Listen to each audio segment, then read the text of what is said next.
Vamos a comenzar por donde empezamos con el amigo Miguel Ángel. Miguel Arcángel. Miguel Arcángel. Del Arcángel Miguel. Sí. ¿Por qué Arcángel? Mi padre fue un inmigrante italiano. Ah, bien. Mi padre nació en Moena, no en Módena. Mucha gente piensa en Moena, es un pueblito al norte de Italia. Ahora tendrá 6.000 habitantes. En su momento pertenecía al Imperio Austrohúngaro y bueno, fue que vino a hacer la América, ¿no? Exacto. Vino entre la Primera y la Segunda Guerra Mundial y bueno, el mismo nombre.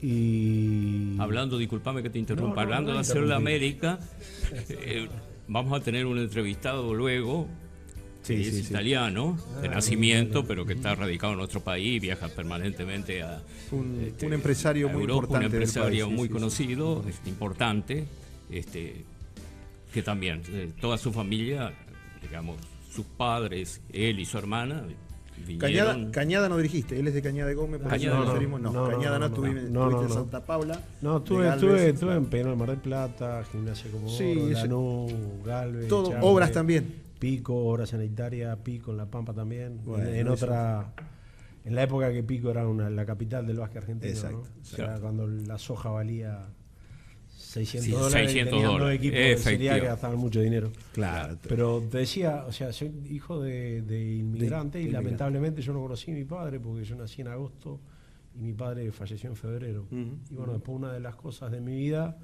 justamente conocer el origen, y bueno, fui muchas veces y después viví en Italia, ¿no? Perfecto. Después viví muchos años en Italia. ¿Cómo es? Y estuviste en Uruguay, te naciste en Uruguay. Nací en Uruguay. Viniste a Fray Ventos. Sí. O sea, ya mi padre tenía hotel, bueno, mi madre quedó viuda, teníamos hotel y restaurante, porque mi padre es de origen, digamos, viene de ese origen. En este momento me quedan 3 primos lejanos que tienen 4 hoteles en la frontera ahí en Suiza. ¿Cómo es? En el Val di Fiemme, está el Val di Fiemme, Val di Fasa, ahí en la frontera, que es un centro turístico importante, y bueno, y cuando he estado allá, voy seguido, me dicen que la América ahora está allá, ¿no? Porque es una zona fortísima en turismo, porque hicieron una cadena de pistas de esquí. Entonces vos podés entrar a esquiar al amanecer 8:30, 9 de la mañana y terminás a 6 de la tarde. Claro. Y bueno, viene mucho turismo de Alemania. Lo simpático de ahí que la gente mayor habla dialecto, alemán y después italiano. Pertenece a Italia. Eso en una época con las guerras pertenecía al Imperio Austrohúngaro. Ahora pertenece. ¿Y vos empezaste a jugar de chico a Italia? ¿Empezaste el básquet de chico? ¿No? Sí, empecé a jugar de chico. No sé de dónde saqué esa pasión ahí, a los 9, 10, 11 años. Sí, la edad que se sí, y bueno, tuve esa pasión. Tenía, porque me operé hace años, un tema de vista, de miopía, que también, no sé, viene de una parte de familia, no la tengo identificada, genética, porque ni mi padre ni mi madre tenían miopía, y bueno, tenía esa dificultad, y bueno, después también tenemos el negocio, digamos, mi madre quedó viuda, teníamos el negocio en Fray Ventos, que está frente a Gualeguaychú, ahí mi vínculo con Argentina, ¿no? Teníamos casa en Montevideo, y bueno, fui a estudiar a Montevideo, y vendimos el hotel, y me metía, digamos, un súper entrenador, porque no solo era entrenador de básquet, Rubén Bula era director de la biblioteca del Palacio Legislativo, que era entrenador de básquet. Bueno, me veo condiciones como para entrenar, y bueno, venía a ayudarme. Y ahí comencé la carrera de entrenador, ¿no? Vino un entrenador americano a entrenar la Nacional de Uruguay. Y bueno, siempre tuve, no sé, viste, algo superador, innato, que lo sigo manteniendo ahora, de aprender de los mejores. Exacto. Y bueno, me escapaba, yo había comprado tenía 2 socios más, de pasar de jugar básquet y tener el hotel. Pasé a entrenar básquet y compré una parte de un barco pesquero que no tenía nada que ver, ¿no? O sea igualito. A ver, igualito. El Tano, la locura del Tano, que se decía que eso, digamos, pero te puedo asegurar, lo que se trabajaba ahí, lo mal que la pasaba, y el ambiente tremenda, ¿no? Digamos, un ambiente, digamos, denso, el clima, el olor a pescado y eso. Y bueno, yo entrenaba básquet a la noche y me escapaba a la mañana a ver los entrenamientos de este entrenador americano, y como yo por formación yo ya había estudiado inglés. Exacto. Tengo digamos, una de las partes digamos, sólidas, digamos, tengo millones de defectos, pero una de las partes sólidas de mi vida fue la formación que tuve, ¿no? Exacto. O sea, mi madre por obligación y por formación nos metió a mi hermana y a mí en colegio de franciscanos y a mi hermana en colegio también de monjas. Y bueno, yo hice primaria pupilo y 3 años secundaria medio pupilo. Y después pasé al liceo público y después estudié administración de empresas. E inglés también, ¿no? O sea, la formación y piano. Claro. O sea que, mirá vos, en los momentos de ocio, el piano. Y piano, sí, y música, digamos, tiempo completo y la verdad que bien, ¿no? ¿Y te formaste en el básquet o te formaste en Estados Unidos? Me formé, sí, y ahí empecé, bueno, hice conexión con él. Esa parte y empecé, bueno, me invitó a ir a Estados Unidos y bueno, yo entrenaba hasta diciembre y pasaba enero, febrero en Estados Unidos, y iba todos los años, bueno, hasta que, bueno, estando dentro de Estados Unidos, visitaba diferentes universidades, diferentes entrenadores y volví a Uruguay. Y bueno, hasta que, digamos, empecé a conocer el básquet de Estados Unidos y como siempre quería aprender del mejor y bueno, el mejor era el entrenador de Indiana, tuve un mes con él y después hablé con él y que me gustaría estar un año y bueno, vio mi interés y... Disculpame que te interrumpa, que es una verdadera leyenda del básquet. Una leyenda. Una leyenda del básquet norteamericano. Sí, no, digamos, a él le podrías decir genio porque en deporte... Es difícil crear técnica y táctica y ganar, porque la mayoría de los entrenadores, como dices, somos fotocopias, uno saca de acá, saca de allá y uno puede tener la habilidad de juntarlo o de aplicarlo, ¿no? Bueno, él creó técnica y táctica y logró resultados, ¿no? Entonces, que es lo más difícil. Digamos, sí. Yo sigo su ejemplo, yo no he creado nada, lo que sí pienso encima. Exacto. O sea, yo veo situaciones técnicas o situaciones tácticas. Y como el básquet es un juego que cambia las reglas cada 4 años, está evolucionando permanentemente, bueno, uno tiene que evolucionar. Entonces tenés que pensar arriba de tu experiencia, ¿no? Claro, efectivamente. Sin duda. ¿Dónde te has sentido más cómodo dirigiendo? En varios lugares, ¿no? En varios lugares. Cuando llegué a Argentina me sentí, a pesar de que fue todo un impacto, el primer lugar que yo llegué a San José. Y sí, llegué a San José y bueno, pero digamos, piso baldosa, le faltaba una pared, tablero de madera, yo venía a Estados Unidos, digo, ¿qué hago acá? ¿Cómo empiezo? Y sí, digo, bueno, voy a probar 15 días y bueno, después el calor humano hizo que me quedara, ¿no? Claro. Me sentí cómodo en Echagua al principio. ¿La primera etapa de Echagua? No, mi primera etapa acá fue, digamos, mis primeros 60 días fueron de conflictos. Ah, mira. Claro, porque venían con un hábito y costumbre de hacer de una manera y bueno, ahí llegué yo y empecé a entrenar a puerta cerrada y que camiseta de entrenamiento y que filmar las prácticas y filmar los partidos y armar la salida y era todo nuevo. ¿Eso qué año Entonces, fue? 88. En el 88.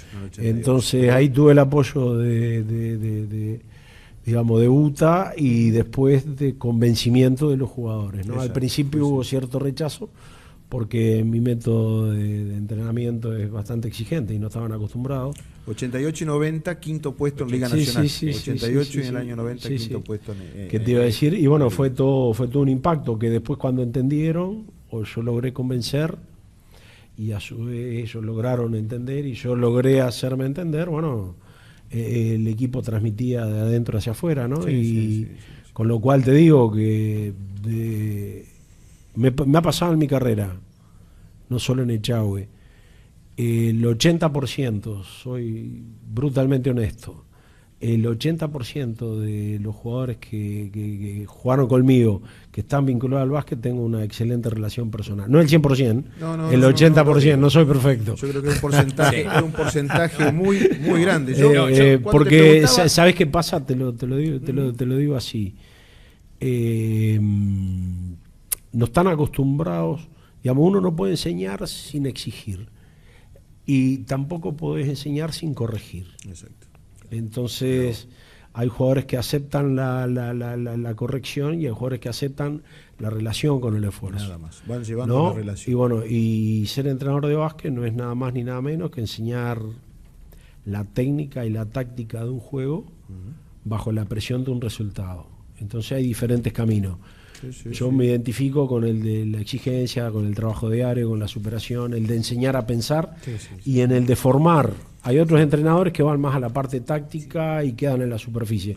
Por ahí. Yo elijo ir más al fondo, que me da mejores resultados, también te da mucho más trabajo y también te da mucho más dolor de cabeza, ¿no? O sea, te da más en todo, en todas las áreas, no solo en los resultados. En la pregunta de Lalo, yo por ahí he leído que vos decías que en 4 clubes te sentiste muy cómodo, por eso uno es Echagüe en esa época. Uno es Echagüe en Olimpia de Uruguay, porque pasa que yo cuando entrené a Olimpia en Uruguay, cuando empecé, ahora algunos son dirigentes y otros son sponsors, entonces le quedaron marcados con un modelo. Con un modelo. Entonces yo, por ejemplo, volví después de Italia 2006, 2007 a entrenar en Uruguay y bueno, también impacté en el club porque que los horarios de entrenamiento, que los métodos, que comprar una máquina de hielo, que silencio, que digamos, me gusta mucho. No solo ver, digamos, el resultado deportivo causa-consecuencia, ¿no? Yo esto lo planteo, ¿viste? Y ustedes me decían preguntar a la selección argentina. De otra, claro, ¿viste? Entonces, ¿viste? Causa-consecuencia. Dice, uno se cae al agua y se ahoga. ¿Te ahogas porque te caes al agua o te ahogas porque no sabes nadar? Entonces, el punto es causa-consecuencia, ¿no? Efectivamente. Entonces, yo creo que los resultados deportivos se logran por suma de trabajo. A veces tenés el azar o que se dan los resultados rápidos sin una base sólida, pero lo que te asegura el resultado, no solo en básquet, en la vida o en la empresa, es la suma de trabajo con una línea organizada, con un foco, con un objetivo y con paciencia. ¿Cuál es el problema de la paciencia? Que como la paciencia no tiene sabor, y es un poquito más a largo plazo, no tiene sabor, entonces totalmente es más fácil perder la paciencia, que es la sociedad actual, ¿no? O sea, todo rápido, todo ahora, todo ya, pero sin una base sólida. Si vos lográs hacer la base, más tarde, más temprano, el resultado llega, cae por el propio peso, no tenés que irlo a buscar. Yo fui testigo de tus métodos cuando fui medio el que siguió el equipo en la preparación y en el transcurrir de ese argentino del 89 y fui testigo primero de algunas circunstancias. Llegaron jugadores que que estaban en otro equipo y bueno, el nivel de exigencia en los entrenamientos no era el que estaban habituados. Ahora, ¿sabes qué pasa? Que después que cambian de hábito y que uno genera otro hábito, después extrañan cuando no están en ese ritmo. Claro. Es simplemente una lucha mental, ¿no? Sí. Y de poder y de convencimiento. Cuando vos ves que el trabajo, digamos, uno en la vida puede mejorar por dos cosas, o por estudio o por trabajo. ¿No? Digamos, avanzar en la vida o es por estudio o por trabajo. En el deporte, a veces hay jugadores que en todos los deportes que mejoran por oposición, ¿no? Pero lleva muchísimo más tiempo. Por ejemplo, antes se jugaba sin extranjero. Claro, vino un negro de 2 metros y uno le tiraba un negro de 2 metros que saltaba. Entonces, mejorás acorde la dificultad que tengas. Pero vos no mejorás acorde tu 100%, mejorás acorde la dificultad. Entonces, si la dificultad es de 6, vos mejorás hasta 6. Si la dificultad es de 8, mejorás hasta 8. Pero si vos tenés talento para 10, nunca vas a llegar a exprimir el 10. ¿Sí? Esta charla, lo que yo a vos te estoy diciendo ahora, yo acá en Paraná hay un amigo que me lleva a hablar con estudiantes y voy 4 o 5 veces al año a algunos institutos a hablar con los chicos, ¿no? Más te digo, creo que la semana que viene voy a unos colegios. Es lo mismo que la mentalidad del estudiante, del chico cuando se forma, es si vos entras al campo de juego para aprender y ser mejor cada día, o vas a entrenar por entrenar. Entonces yo a los chicos les planteo, ¿vos estudiás para aprender o estudiás por la nota? Causa-consecuencia. ¿Vos estudiás para ser mejor? Claro. ¿Entendés? O sea, vos estudiás o entrenás para hacer mejor lo que vos podés hacer, o estudiás porque te dicen que tenés que estudiar, o entrenás porque te dicen que tenés que estudiar. No, son dos actitudes totalmente diferentes, ¿no? Bueno, yo elijo el camino de la mejora continua, siempre lo elegí, y bueno, y ahora que está de moda, digamos, para mí no es nuevo, al contrario, digamos, porque en actividades competitivas, y acá termino porque se me fue el rollo, ¿verdad? Pero no quiero perder el hilo. En actividades competitivas, el oponente es uno mismo. Y el máximo respeto es por uno mismo, por la actividad que uno hace. Como en todo. Y consecuencia, por la gente que uno comparte. Porque a mí me cae simpático, ¿no? Porque yo estoy comprometido con el grupo, yo estoy comprometido con esto. Pero no estás comprometido con lo que vos haces, vos no le podés faltar el respeto a lo que vos haces. Entonces yo con mi hijo armamos una empresa. Entonces yo le decía, vos no le podés faltar el respeto a la empresa, a lo que vos hacés. Vos no podés descuidar lo que vos hacés. Si vos respetás a vos mismo y respetás el dinero y los manejos de la empresa, vas a respetar a la gente como consecuencia que está vinculada a la empresa. Sí. Pero es un pensamiento diferente a lo que estamos habituados, ¿no? Y seguíamos hablando fuera de micrófono con Miguel, y sin duda sabíamos y ya primero agradecerle porque Miguel se va a quedar todo el programa. Y recién ya, digamos, fue una decisión de ustedes. Sí, por contrato, digamos, por contrato está así, creo, pero después lo evaluaremos.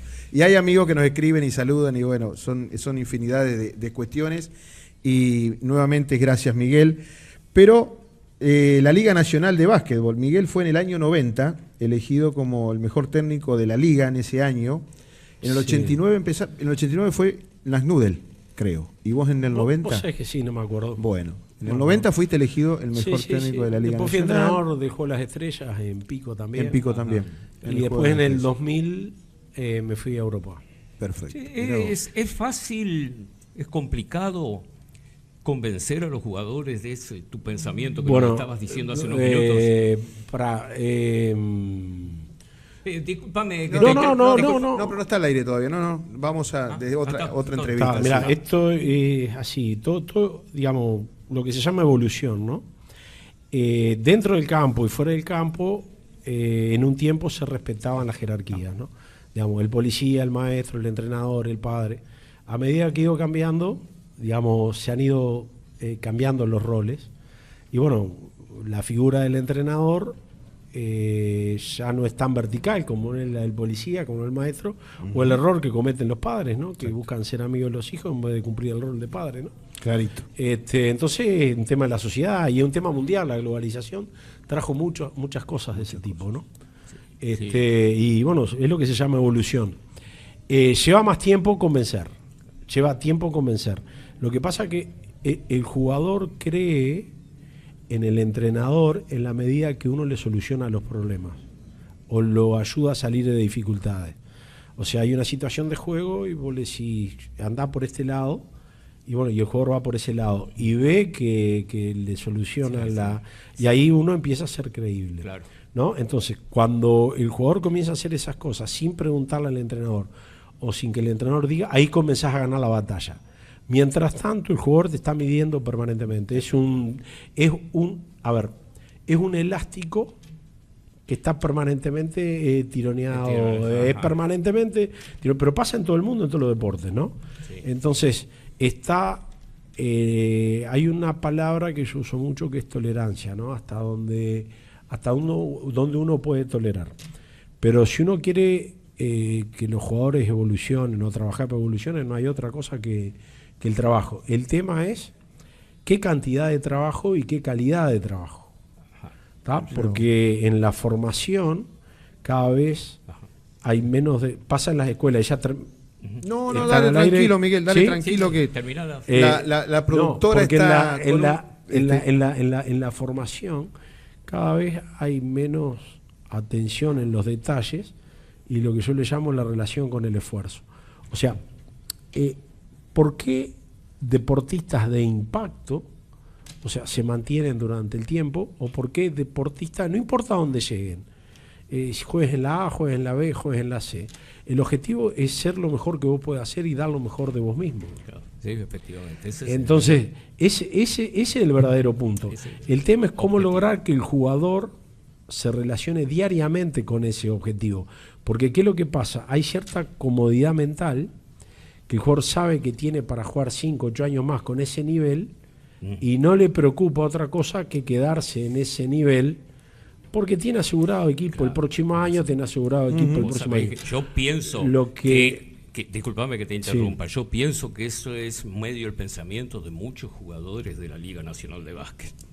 Bueno, no quiero personalizarlo solo en Argentina. Yo lo digo como espectador. Pasa. Te ha pasado en Brasil, te ha pasado en Perú. Pasa en todos lados. Mismo en la NBA pasa. Claro, sí. O vos pensás que Shaquille O'Neal, ¿por qué no aprendió a tirar tiros libres? Claro. Sí. Mismo en la NBA. Ahora, la diferencia está entre que si el jugador quiere ser un jugador de impacto y de progreso continuo, o si quiere navegar siendo uno más. Si vos querés salir del medio, tenés que actuar de otra manera. Y esperemos que nuestra productora nos esté escuchando, que nuestro amigo Víctor Rodríguez también, desde el lugar donde estén, que puedan haber escuchado el programa. Creo que sí, que va a ser así. Y lo mismo, el saludo nuevamente a Omar Tano Germiniani, FM Siglo XXI, en la ciudad de Asenkamp. Y particularmente, como no se ha dado nunca, del entrevistado, desde que empezamos el programa en nuestro estudio, se ha quedado en el estudio y realmente porque es importante, porque no solo de básquet uno habla con Miguel. Miguel Arcángel Volcán Sánchez es sinónimo de básquet, pero también sinónimo de la vida y de experiencias, y sobre todo hablando fuera de micrófono es muy importante. Miguel, ¿cómo es? Fuera de micrófono se dicen cosas de la vida muy importantes. Pero vos has dicho, bueno, fuera de este micrófono dijiste... Pero nada que no se pueda decir. No, para nada. Aprendizaje de la vida, sin duda. Miguel, vos decís, muchos jugadores participan y pocos juegan este maravilloso deporte. Claro, porque, digamos, eso fue un pensamiento. Digamos, cuando uno realmente juega, se involucra al 100%, en mente, cuerpo, alma, físico, ¿no? Y muchos participan, digamos, el nivel de compromiso no es total, ¿no? Y el compromiso no va con la camiseta, no va con el dinero, lo que yo te decía. El compromiso va con la actividad que uno hace. Tanto sea estudiando, el deporte, el compromiso eso es lo que hablábamos. El compromiso, entonces, ¿y qué es compromiso? Es hacer lo que tengas que hacer, todo el tiempo que lo tengas que hacer, lo mejor que lo puedas hacer. Entonces, el compromiso es con la actividad y con uno mismo. A partir de allí uno genera el compromiso hacia el resto. Entonces, a mí a veces me cae simpático y dice, no, yo estoy comprometido. Y después analizar un poco las conductas y no son las que corresponden, digamos. El compromiso es de palabra. Lo hemos visto y ahora. Eso se mide con hechos. Claro, y no con actitudes. Y no son ejemplos deportivos, ¿no? Son ejemplos. Son ejemplos de. Por ejemplo, una de las cosas vulgares no es la palabra correcta, digamos, la puntualidad. La puntualidad es una de las tantos ingredientes que tiene la palabra compromiso. Exacto, ¿no? Sí. Debe ser lo primero. Para comenzar, la puntualidad. Hay cosas antes de la puntualidad. Por ejemplo, el entrenamiento, ponerle es a las 17 horas. Y bueno, hay jugadores que llegan 5 minutos antes, 10 minutos antes. Y en Europa o en algunos equipos, mismo en la NBA, hay jugadores que van 2 horas antes, hacen su workout, se preparan para el entrenamiento, ¿no? Entonces, no necesitan de alguien que les esté diciendo qué es lo que hay que hacer o cómo hay que hacerlo, ¿no? Digamos, ya saben y lo hacen por autorresponsabilidad, que es una parte importante del desarrollo personal, la autorresponsabilidad, ¿no? Sí, estuviste en Bahía, estuviste dirigiendo en Bahía, se mama, se vive básquetbol. A Manu lo conociste. Sí.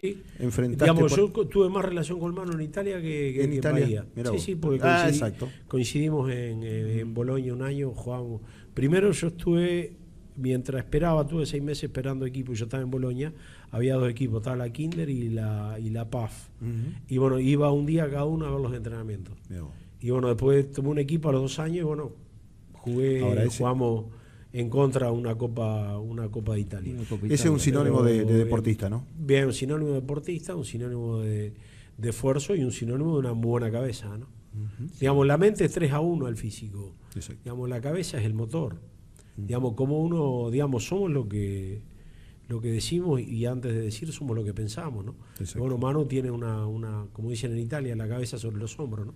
O sea, tiene una muy buena cabeza y eso es lo que lo ha hecho extenderse el verdadero talento, ¿no? A través de los años, ¿no? O sea, con 38 años. Vos fíjate que este año a él le renuevan el contrato, $7 millones que cobra, tiene 50% de impuesto, ¿no? Pero más allá de eso, le renuevan el contrato por lo que él le aporta al equipo. No era por lo que pensaba que iba a jugar y al final terminó jugando bárbaro. Por lo que él le aporta al equipo, por cómo maneja el banco, por cómo maneja el vestuario, por cómo incide sobre los compañeros, por lo que hace dentro del campo y por lo que hace fuera del campo y muy posible juegue este año y por respeto, bueno, pero se lo ganó, ¿no? Por ejemplo, mirá, hay una anécdota simpática.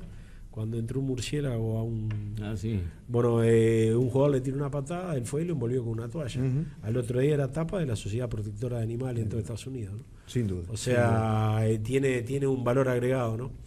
Digamos, no es solo el deporte por el deporte, sino el deporte como imagen, el deporte como empresa, que los americanos son expertos. Sí, son expertos. Sí, Miguel, ¿te acordás del primer clásico Peñarol-Quilmes? El gran clásico de Mar del Plata. O sea, a ver, hay que decirle a la audiencia que uno de los clásicos más importantes del TNA, de nuestro básquet, de nuestra Liga Nacional, sin duda es, con la pasión que se vive, es tanto Peñarol como Quilmes. Y Miguel, en el 22 de septiembre del 91, qué buena memoria. Fue el primer años, no días años. Bueno, hace unos años, en Mar del Plata se disputaba el primer clásico, digamos, de Liga. Peñarol estaba Liga. En la A y Quilmes había ascendido. Exacto. Pero vos dirigías Quilmes en ese momento. No, Peñarol. Vos dirigías Peñarol, hay algo simpático que digamos que no lo he dicho hasta ahora, o bueno, hace un tiempo empecé a decirlo. Cuando yo fui a arreglar con Peñarol, tengo amistad con Hugo Sánchez y Hugo dirigía a Quilmes. Y me quedé en casa de él. Sí, lo dirigí. Es como vas a entrenar Boca Junior y te quedás en la casa Gallardo, Gallardo y Arrobarrena y el Messi. Y bueno, digamos, cosas ahí, digamos, cuando uno logra cierta madurez, no en la vida, sino como entrenador, entendés que es solo el resultado deportivo, que hay cosas que trascienden el resultado y hay otras que quedan el resultado. Y como yo te decía, no es el resultado por el resultado en sí mismo, ¿no? Es cómo uno llega al resultado, ¿no? Y me meto un poquitito en lo que vos me decías de fútbol, ¿no? De un poquito de Argentina. Entonces yo te digo que lo que yo aprendí en esta profesión, que uno obtiene lo que tolera, como en otros aspectos de la vida. Uno obtiene lo que tolera. Como pasa en tu casa, si vos tolerás impuntualidad, vas a obtener puntualidad. Si vos tolerás falta de respeto, si vos tolerás las cosas hechas al 50% o al 80%, o las cosas correctamente hechas o incorrectamente hechas, a la larga el entrenador obtiene lo que tolera. Y en esta profesión de entrenador pasa como con los CEOs de las empresas, en la cadena de movimientos, digamos, el entrenador es el eslabón más importante. Sí. Porque es que a veces no siempre elige los jugadores, entrena el equipo, trabaja con los dirigentes, atiende la prensa, con el preparador físico, con el kinesiólogo, con los jugadores. Pero que sea el importante no quiere decir que sea el más fuerte. Generalmente es el más importante en la cadena en el circuito de manejo y a su vez el más débil, porque la mayoría de las veces se corta por él. Entonces un error que la mayoría de los entrenadores en algún momento cometemos es que te crees importante, pero ser importante no quiere decir que sea fuerte, al revés. Generalmente sos el más débil. Claro, y estas reflexiones tuyas, ¿cómo se aplicarían para...? Pero hace años que las tengo. Esto lo aprendí. Esto no viene con la edad, claro. Sí. Por eso. Estudiando, haciendo y pensando sobre, que es lo más importante, ¿no? O sea, porque como yo le digo a los jugadores, ¿cuál es la diferencia entre el hombre y el animal? Los dos somos animales.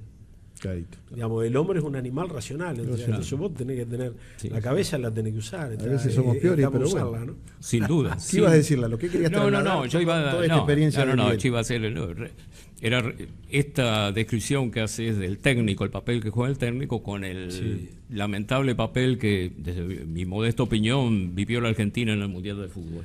Claro, pero lo que pasa que también hay otra cosa, ¿no? Al entrenador lo van a buscar. Claro. Digamos, yo no elijo dónde ir, si no estaría en el Real Madrid, ¿no? O sea, a uno lo eligen. Entonces siempre, digamos, como normal, digamos, todo es compartido. Lo que pasa que desde el dirigente, nadie se hace cargo de la culpa. Claro. A vos te habrá tocado. Entonces yo generalmente no hablo de culpa, ¿no? Una cosa que aprendí, hablo de responsabilidad. De responsabilidad. Porque cuando a mí me ha pasado que a veces hago mi mejor esfuerzo, mi mayor esfuerzo, te cuesta noches sin dormir, desvelo, a veces descuidas cosas personales en pos de esa pasión o de hacer las cosas y no lográs el resultado deportivo, entonces hay momentos que dice, hay un sentido de culpa. No, en todo caso, un gran sentido de la responsabilidad, que generalmente es compartida, pero por la estructura del exitismo y por la estructura de la falta de paciencia o por la ignorancia de muchos dirigentes que no saben cómo hacer, porque hay muchos que se ponen de dirigentes sin haber tenido una experiencia propia, y hay gente que es muy buena en la empresa y no es lo mismo la empresa que manejar equipos deportivos, porque son personas, no hay objetos. Entonces siempre recae en el entrenador, y bueno, como una ley de juego que hay que tener, como entrenador tenés que tener un muy buen equilibrio. Y sobre todo, ¿sabes qué? Una buena autoestima. No ego, que es diferente. El ego a la autoestima. Yo separo dos cosas y ahora me voy a meter un poquitito en el léxico porque es bueno. Yo separo las dos cosas, lo que yo te decía. La autoestima del ego, que el ego en exceso es malo.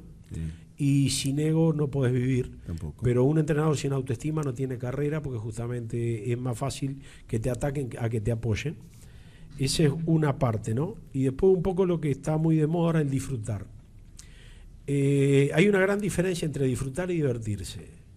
Divertirse es pasar el tiempo sin usar la cabeza y sin, digamos, hacer cosas placenteras. Disfrutar lleva crecimiento y esfuerzo. Exacto.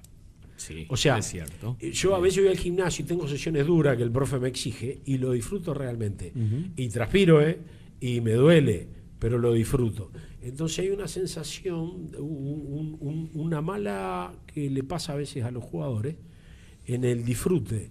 El disfrute no es pasatiempo, el disfrute es pasatiempo que te tiene que llevar cierto crecimiento y hasta cierto esfuerzo, que es totalmente diferente a divertirse. Entonces hay una vulgaridad, no vulgaridad, como un exceso de disfrutar. Pero el disfrute, yo también a veces tengo situaciones, como te decía, que las disfruto, que me llevan a crecer. El divertimento no te lleva a crecer. Yo separo mucho divertirte a disfrutar. Es un pasatiempo, ¿no? Divertirse. Divertirse es un pasatiempo. Claro, pero disfrutar te tiene que llevar a hacer cosas que te den placer, pero que te lleven a crecer. Sí, señor. Si no, solo te divertís. Miguel, ¿estás viviendo en Paraná? Estoy mucho tiempo en Paraná. Digamos, muchos años de mi vida, cuando no entrenaba básquet, el tiempo entre una temporada y otra, entre otro, estaba en Uruguay con tu empresa. La empresa, con mi hijo. Y bueno, y ahora estoy cambiando algunas cosas. Perfecto. Estoy más tiempo acá porque a su vez estoy recuperando una rodilla del gimnasio. Hay unos amigos me ponen, va a dirigir Miguel. ¿Cuándo va a dirigir siempre, Miguel? Mirá, porque hay gente que el otro día, escuchá, esto está simpático. ¿Se acuerdan vos? Flor Meléndez lo conocieron. Exacto, sí. Puertorriqueño, ¿verdad? Dirigió acá a Unión y bueno, entró en la Nacional Argentina. Y charlamos un rato por Messenger. Digo, Flor, ¿estás dirigiendo? Me dice, es que la chichala canta hasta Molil, puertorriqueño. Y bueno, la pasión del básquet, que no sé de dónde sale, que tenemos mucho, es esa, ¿no? A veces uno mismo se pregunta, ¿qué necesidad de ponerte a prueba? ¿no? O qué necesidad de pasar malos momentos, qué necesidad a veces pasar situaciones incómodas. Sí, pero es algo... es algo que ya lo llevas adentro. Algo y lo tenés, innato, sí. Y para eso te preparaste, para eso luchaste. Sí, para eso me preparé. Y me sigo preparando. Por supuesto. ¿No? Pero, y bueno, en algunas sesiones de terapia, que cada tanto hago, ¿no? Para conocer un poco más y aprender un poco más, me decía que soy adicto a la adrenalina. Pero a esa adrenalina, a esa, de ponerte a prueba, de decir, bueno, tengo este equipo, a ver hasta dónde puedo llegar, qué puedo sacar, qué puedo enseñar y hasta dónde puede llegar. ¿no? Sin duda, la gente con su momento gratificante y su momento que tenés muchos momentos que no son gratos. ¿no? La gente de Paraná se acuerda siempre de Miguel dirigiendo en el Chagüe, pateando por ahí el bidón de agua. Bueno, eso, a ver, pero pero el bidón de agua no está más, ahora hay botellas de agua individuales. En esa época era el bidón, he visto patear bidones de agua. Lo cambié. Esa fue una de las tantas cosas. La verdad no me acordaba de eso. Patear bidones de agua era común en Miguel. Varias veces. Te hago dos anécdotas que son geniales. Yo había empezado a entrenar y bueno, estaban esas descargas corporales que uno tenía. Y le di a un bidón que era como de 5 litros. Te puedo asegurar, pasé una semana sin calzarme. Porque un dedo del pie me hizo una hincha. Ni hablar. Y después escuchá que esta está genial, esta está mortal. Estaba en obra sanitaria. Y tenía Martín Olivar, hijo de un periodista, ¿no? Era el asistente y había otro chico que dirigía inferiores. Y claro, el chico que dirigía inferiores iba a las 5 de la tarde, entrenaba la inferior y se quedaba para llevarme la planilla en los partidos de la liga. Y bueno, tenía un bolso con termomate. Iba Martín Guacho. Esto yo me enteré como 15 años después. Juan Carlos Micente era el chico que dirigía inferiores. Y Martín va y le pone el bolso en la esquina del banco. Y él sabía que yo en algún momento el bolso iba y le iba a dar un bolívar lo primero que encontraba. Va y le puso... Le pone el bolso de Juan Carlos y estaba el termo. Terminó el termo. Bueno, yo me enteré 15 años después que le había roto el termo. Que así era. Miguel, ¿cómo es? Esa cosa que te deja. Sí, que guacho Martín, ¿no? ¿Cómo es? Lo exclusionista, que por ahí hablábamos fuera de micrófono, digamos, una institución que el Benjo, que muchos amigos, hoy ya no están en nuestra liga, que han dejado... Tuviste ahí en un momento difícil y bueno, pero es lamentable, digamos sinceramente, que Sionista no esté en la liga, es para la ciudad de Paraná es muy importante. Mirá, yo estaba en México, faltaban 9 partidos para terminar la fase regular, el equipo estaba mal, bueno, Benjo me llamó 2 o 3 veces, hablamos, me llamó Prune, mi agente, y bueno, yo le doy mucho valor, todavía sigo creyendo en esas cosas. Y bueno, vine y tomé un riesgo, ¿no? Exacto, sí, pero... Pensaba que era de una manera y bueno, después que estuve adentro... no, ya no es un equipo que vos formaste, no es un equipo lógico. Equivoqué mi pensamiento desde afuera. Después que estuve adentro era otra realidad y bueno, una suma de factores. Y bueno, que a la larga hacen el resultado deportivo. A pesar que fuimos a Lanús y ganamos 1, pero el equipo ya estaba con una lógica y acostumbrado a perder. Pero estuviste con gente... No pude enseñarle a cómo ganar. Y había algunos jugadores que ya estaban con la cabeza fuera, que no les pude traer la mente al lesionados al momento real. Sí, pero había algunos jugadores que se lesionaban para no jugar, ¿no? Para no jugar, perfecto. Digamos, ya estaban en una lógica perdedora. Entonces, cuando vos traes en una lógica perdedora... Y era un buen plantel. De perder... la mente se afloja. Y ahí es donde justamente tenés más idea a lesionar. Generalmente el jugador que está bien psicológicamente se lesiona menos. Entonces cuando estás mal psicológicamente tenés... Y generalmente las lesiones duelen más o se prolongan más en el tiempo de una manera inconsciente, no de una manera consciente. Escuchá, y esto no hablo en particular de este equipo. No. En particular de todos los deportes. Y bueno, sobre Benjo, ¿qué decirte? O sea... La organización perfecta, digamos que no sé si algún club de Argentina la pudo tener. Vos me comentabas... Lo han llamado, lo siguen llamando para que haga básquet. Estaría bueno que por el básquet que lo volviera a hacer, pero bueno, una decisión personal de Benjo y de Marcelo del hijo, si algún día quieren volver. Lo que sí sé que lo llaman de la asociación de clubes, y bueno, yo hablé con ellos. Mucha gente quiere. Pero bueno, un pecado, ¿no? Sin duda. Pero bueno, fue una experiencia. ¿Cómo estamos, querido operador? ¿20 horas ya? Bueno, 20 horas. Miguel, ¿qué decirte? Acá Sí. Vamos, esperemos que no nos queremos pasar porque nuestra productora por ahí nos está escuchando. Si nos pasamos, después nos va a retar. Así que es importante. Escuchá, el periodista, la productora es como el entrenador con el tesorero del club. El tesorero del club, tiene que andar bien. El entrenador tiene que estar bien con el tesorero y con el canchero, el que te limpia la cancha, porque te da la camiseta, la pelota y te tiene. Bueno, usted tiene que estar bien con la productora, porque si no, no sé cómo será el programa, ¿no? No, 20 horas, pero ya 20 horas sigue. Agradecerlos a todos. Y sinceramente, Miguel, yo de mi parte, agradecerte profundamente que hayas estado acá. Es realmente, ¿cómo es? Poder conversar y quedaron muchos temas. Sí, podemos hablar horas con vos. Y creo que la ciudad de Paraná, por los mensajes que están entrando, te agradece que estés. El agradecido. Mirá, aprendí algo. Todos tenemos el derecho a hablar, y cada uno se reserva el derecho a escuchar. El derecho a escuchar se lo reserva a cada uno. Sí. Entonces, si hay algo que yo tengo que estar agradecido, el hecho de poderme haber, como te dice yo, exprimirme un poco, y bueno, el hecho de que pueda ser escuchado, que eso para mí tiene un valor enorme. Entonces, si alguien tiene que dar gracias, y saber soy yo por el hecho que va a dirigir en cualquier momento. De que ustedes se reservaron el derecho a escuchar. Al revés, está bien. Me parece realmente una nota, digamos, muy, muy valiosa, y estoy pensando que te voy a invitar para alguna clase mía de que doy la facultad. La facultad. Estaría lindo, muy bien. Para llevarte la está dando en distintas para facultades. Que des una charla de estas que vos también sabés transmitir, y que creo que es valioso escuchar voces distintas al docente tradicional. Te vamos a invitar y seguramente vas a aceptar. Contalo. O sea, uno de los sentidos de la vida es justamente aprender, enseñar y seguir aprendiendo de lo que vos enseñás y de lo que te enseñan. Si no, o sea, ¿qué sentido tiene? O sea, si uno no lo comparte, uno no lo expresa.